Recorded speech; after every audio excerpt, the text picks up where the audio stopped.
صبح کا بھولا۔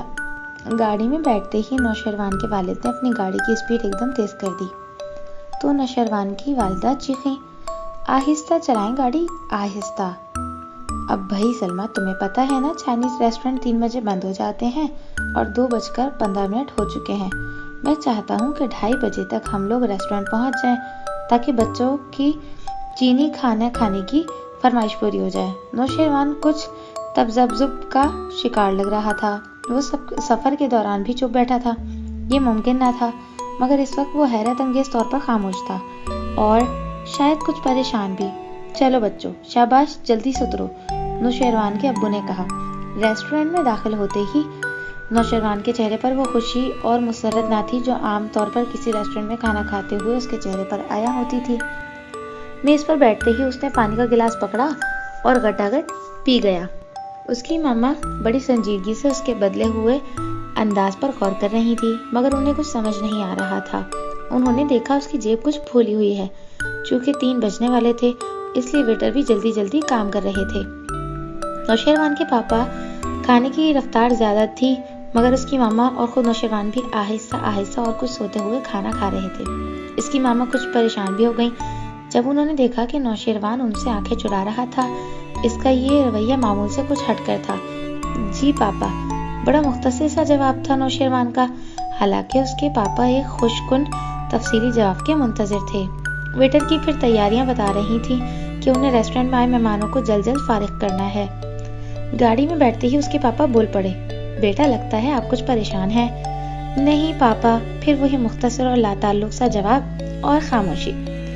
گاڑی گھر کی طرف جاتے ہوئے 1 کلومیٹر ہی چلی ہوگی کہ اس کے پاپا کو خیال آیا کہ ان کی اینک نہیں ہے۔ بیٹا نوشیروان، میری اینک تو آپ کے پاس نہیں ہے۔ نہیں پاپا، اس کے منہ سے نکلا اور اس کے پاپا نے گاڑی واپس موڑ لی۔ اسی ریسٹورنٹ میں رہ گئی ہوگی جہاں ہم ابھی کھانا کھا رہے تھے۔ گاڑی کی رفتار بھی خاصا تیز تھی کیونکہ انہیں یقین تھا کہ ریسٹورنٹ بند ہونے والا ہے۔ شکر ہے ریسٹورنٹ ابھی تک کھلا ہے، اس کے پاپا نے گاڑی روکتے ہوئے اور تیزی سے باہر نکلتے ہوئے کہا۔ نوشیروان بھی ساتھ تھا۔ ارے بھائی، میری اینک یہاں رہ گئی ہے، انہوں نے مینیجر کی میز کی طرف بڑھتے ہوئے پوچھا۔ جی آپ بالکل پریشان نہ ہو، وہ بولا، ساتھ ہی اس نے اونچی آواز میں چینی زبان میں کچھ کہا۔ چند لمحوں میں ایک بیرا بڑی سی پلاسٹک کی ٹرے لیے آ گیا جس کے 25-30 کے قریب مختلف قسم کی اشیاء تھیں۔ صاحب جی، آپ ان میں سے اپنی ایک اینک تلاش کر لیں، ہمارے ہاں اگر کسی کی کوئی چیز رہ جائے تو ہم اس ٹوکری میں رکھ دیتے ہیں، لوگ یاد آنے پر ہم سے لے جاتے ہیں۔ نوشیروان بولا، یہ رہی آپ کی اینک۔ ہاں یہی ہے بیٹا۔ خوشی سے ان کی باتیں کھل گئیں۔ انہوں نے 100 کا ایک نیا نوٹ نکالا اور اس لڑکے کی طرف بڑھایا جو ٹرے اٹھا کے گھوم رہا تھا۔ اوہ تھینکس۔ نو سر، وہ لڑکا پیچھے ہٹتے ہوئے بولا، سر ہم بے ایمان یا لالچی نہیں اور نہ ہم امانت میں خیانت کر سکتے ہیں۔ مینیجر نے وضاحت کرتے ہوئے مزید کہا، سر آپ 1 سال تک بھی اپنی اینک واپس لینے نہ آتے تب بھی اینک ہماری اس ٹوکری میں امانت کے طور پر پڑی رہتی۔ بہت اچھا، آپ تو بہت عظیم انسان ہیں۔ نوشیروان کے پاپا نے یہ کہتے ہوئے دونوں سے باری باری ہاتھ ملایا اور تیز قدم اٹھاتے ہوئے ریسٹورنٹ سے باہر نکل آئے۔ مل گئی اینک؟ وہ دونوں گاڑی میں بیٹھ رہے تھے تو نوشیروان کی ماما نے حیرت سے پوچھا۔ اس کے پاپا نے حیرت اور خوشی سے ساری بات کہہ ڈالی اور گاڑی گھر کی طرف موڑ لی۔ نہیں پاپا، ہم ابھی گھر نہیں جائیں گے، ہم پہلے کتابوں کی اس دکان پر جائیں گے جہاں سے ہم نے ریسٹورنٹ جانے سے پہلے کتابیں وغیرہ خریدی تھی۔ نوشیروان بولا۔ کیوں بیٹا، خیر ہے، کچھ اور خریدنا ہے؟ نہیں، نوشیروان نے پاپا کے سوال کا مختصر جواب دیا اور گاڑی سڑک پر فراٹے بھرتے ہوئے چلنے لگی۔ اس دوران ماما پاپا دونوں نے دکان پر دوبارہ جانے کی وجہ بار بار پوچھی، مگر نوشیروان خاموش رہا۔ وہ تینوں دکان کے اندر داخل ہوئے۔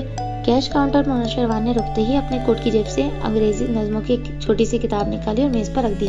جناب، ہم کچھ دیر پہلے آپ کی دکان پر کتابیں خریدنے آئے تھے، اس دوران میں نے یہ کتاب چپکے سے بغیر کسی کو بتائے اپنی جیب میں ڈال لی تھی۔ آپ یہ کتاب رکھ لیں، میں اپنی اس چوری پر شرمندہ ہوں اور سزا بھگتنے کے لیے تیار ہوں۔ نوشیروان نے ساری بات بلا کم و کاست کہہ دی اور مطمئن ہو کر کیش کاؤنٹر پر کھڑا ہو گیا جیسے کسی سزا کا منتظر ہو۔